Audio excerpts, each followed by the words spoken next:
studied commercial design in college, and after graduating, I landed a job at an advertising design firm. The company wasn't a giant in the industry, but it was performing fairly well. More importantly, I got into the job I always wanted, so I was full of motivation. I enjoyed my work, and I felt lucky to have good colleagues, thinking I joined a great company. Hey, how about we all go out to eat today? Sure, I'm in. Me too. Count me in as well. The immediate response to my invitation came from Tom Harris, a colleague from the same batch, with whom I got along really well. Maybe it was because we had similar tastes, or perhaps because the type of designers we aspire to be were the same, our preferences. Even our design tendencies were quite alike. You copied me, didn't you? No, you did. We enjoyed teasing each other like that. Then, the other one was Mary Johnson. She was also from the same batch, an exceptional designer. If I wasn't careful, she'd outdo me in no time. She was always cheerful, good at lifting everyone's spirits. The one who brought up eating out was Marcus, friendly and very reliable. Plus, he was handsome and popular with the ladies. He often invited us out for meals or drinks. Sometimes, those outings turned into discussions about design, which was fun in its own right. I felt blessed to have such great colleagues. I was truly happy when a project I proposed was accepted and featured in the media for the first time. It made me find even more value in my work. In my third year at the company, I fell in love with Sarah Williams, a new employee, at first sight. After a relentless pursuit, we started dating. Sarah was so beautiful that everyone turned to look at her, and when she agreed to date me, I felt over the moon. A year into our relationship, we got married. Furthermore, the following year, I participated in a designer's competition on my boss's recommendation. I didn't win the top prize, but I was among the awardees. My boss was pleased, and I started to receive jobs specifically requesting me. Life was smooth sailing. A beautiful wife, a thriving career, I had no worries about the future. I thought my happy life would go on forever. However, one day, something happened that shook the very foundation of my life. Just like any other day, I went to the workplace, and was suddenly called into the manager's office. I couldn't recall doing anything wrong. I wondered if it was about a new project or a new job as I made my way to the office. Jason, I can't believe you would do something like this. Excuse me. I had no idea what he was talking about. I had high hopes for you. What a disappointment. I'm sorry, but I don't follow. Are you playing dumb at this stage? Playing dumb? What exactly are you referring to? I asked back, and the manager let out a deep sigh. It's about your design for the recent internal competition for the Smiling advertising project. Oh, is that? What about it? That wasn't your design, was it? I beg your pardon. It's almost identical to the design Marcus submitted a day before you. For a moment, I couldn't grasp his words. Wait, what do you mean by that? That's what I want to know. I heard you've done something like this before. I don't understand what you're saying. It's about the piece you submitted in the competition you won previously. Wasn't that actually Marcus's work? That was completely news to me. I had no clue where such a story could have come from. Marcus said he noticed the similarity with the previous competition after you submitted your work, but he didn't say anything. However, he couldn't stay silent about this one. Wait a minute. Are you saying I stole Marcus's design? That came out of the blue. There's no way that could be true. Though that's what I thought. The design Marcus submitted, which the manager handed to me, was almost identical to mine, not just similar. It wasn't the first time my work resembled, but the opponent was Tom's. Still, of course, for the details to be exactly the same was unheard of. I couldn't understand what was happening. I hadn't even seen Marcus while I was working on this design, let alone showed it to him. Even not talked to him about it. So, there's no way Marcus could have known about my design. But the similarity wasn't just a coincidence. Anyone could see that such a resemblance couldn't happen without one knowing about the other's work. Moreover, since Marcus submitted his design first, it was clear I was at a disadvantage. Still, I knew this design was my own idea. I had mulled over for days. Does that mean Marcus plagiarized my work? But that seemed unlikely. I couldn't think of when he would have had the chance. What's going on here? I perplexed in my mind. Your punishment will be communicated later. I didn't do anything. That's a poor excuse. I wasn't given a chance to defend myself. As I left the manager's office, it seemed like everyone already knew about it, whispering as they glanced at me. Smile Incorporated was a client that spent a lot on advertising, so it was a good account to work on. I really wanted to do it myself. I worked on it day and night, even bringing it home. My wife Sarah would ask every night when I'd stop working, I'd just say a little longer, staying up late into the night staring at the computer. Nevertheless, sometime later, I was suggested by the manager to resign voluntarily. Not firing you is the company's mercy. It was clear I couldn't stay.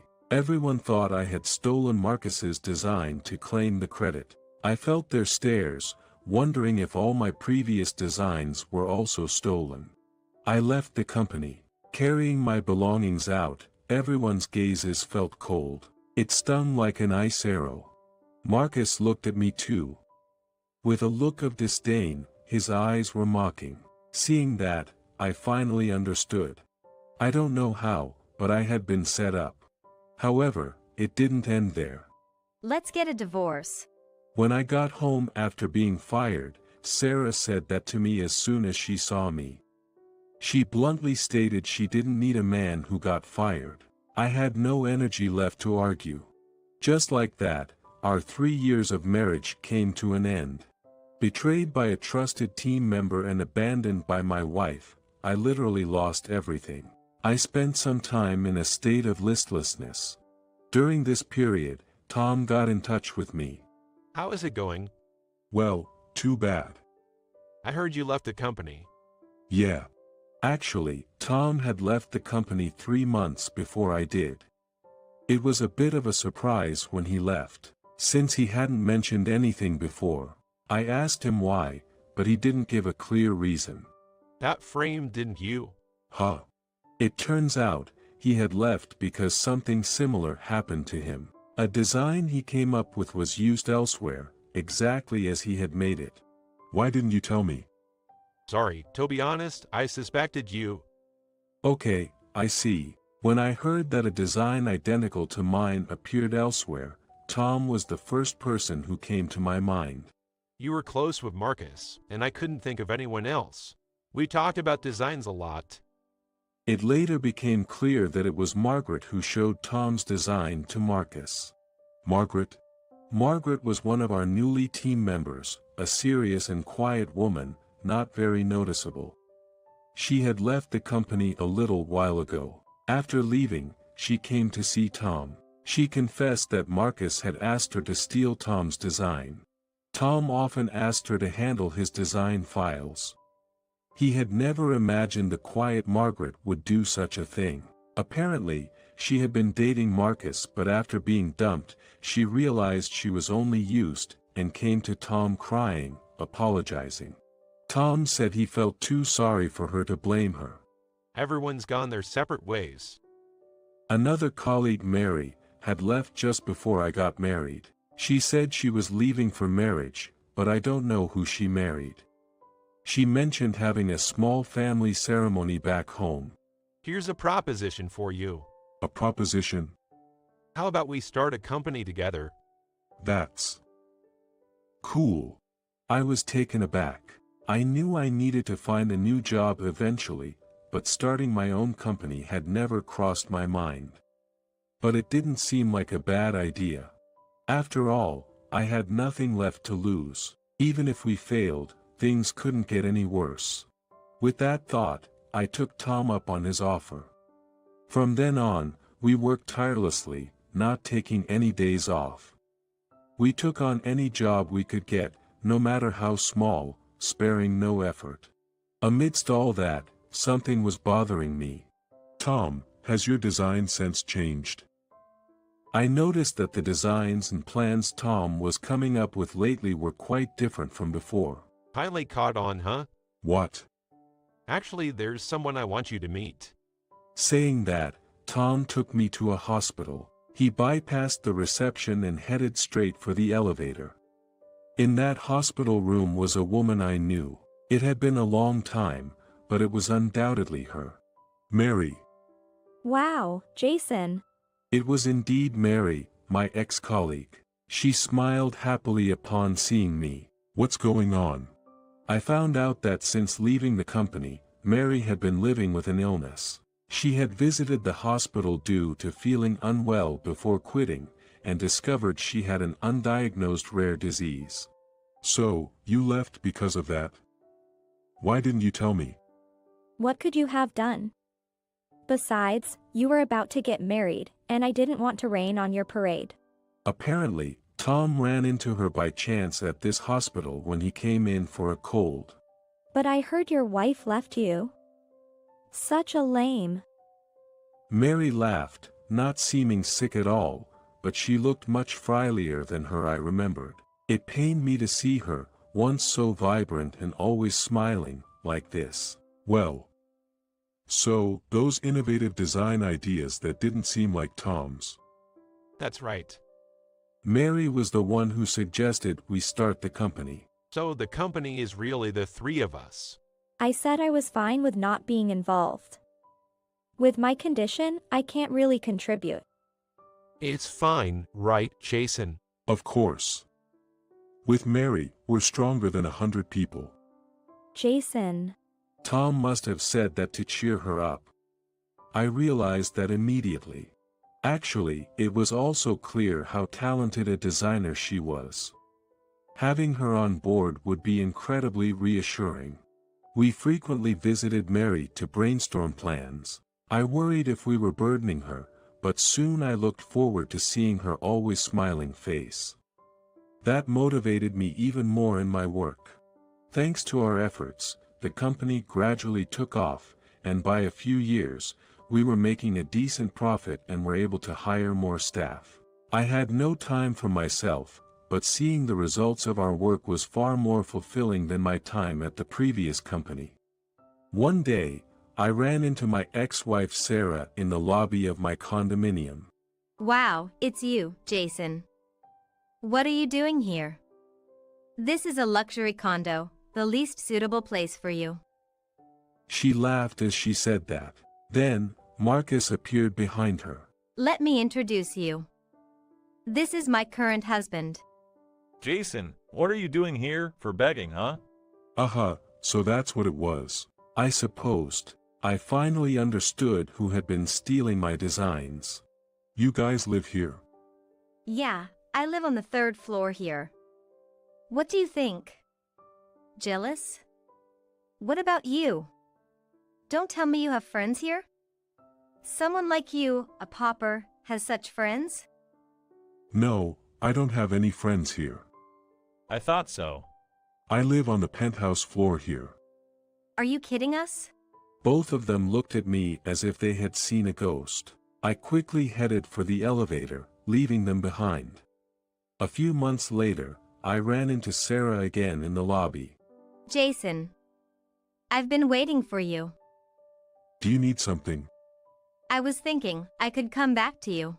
Apparently, Marcus got fired from the company after it came to light he was once again using a female employee to steal designs from a team member. On top of that, he was caught having an affair with her. When he tried to break it off, the female employee he used got furious and spilled the beans about everything. Marcus and Sarah got divorced and sold the condo. So now, it's fine, right? I'm already married. What? With that, I went back to my home. Hi honey, how was your day? Inside, Mary, who had become my wife, greeted me. We got married 2 years ago. When I proposed, she was hesitant. She said we didn't know what the future held, that she might not be able to have our children, and therefore couldn't marry me. But I persisted, proposing to her multiple times. Then, she said, "I've always loved you." Unconsciously, her words moved me to tears. What a roundabout journey it had been. We never knew how much time we had left together, and it didn't a big deal whether we could have children or not. I just wanted to spend every possible moment with her. And now, 5 years have passed since our marriage started. Mary is still here, smiling at me. Beside her is our beloved daughter.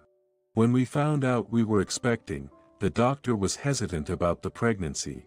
I was opposed too. Because Mary was more important to me than an unborn child. However, she insisted on going through with it, saying, "This baby will be your support if anything happens to me. It might be the last gift I can give you. Plus, I'll live on through this child." I couldn't argue with that. Our daughter will soon be 3 years old. No one knows how much time Mary has left, whether it's decades or just a day. All I know is that I want to cherish Mary's smile aimed at me for as long as I can. I forbid you from going anywhere before I can repay all the happiness you've given me. "If that's the case, I'll have to outlive you." Mary said with a laugh.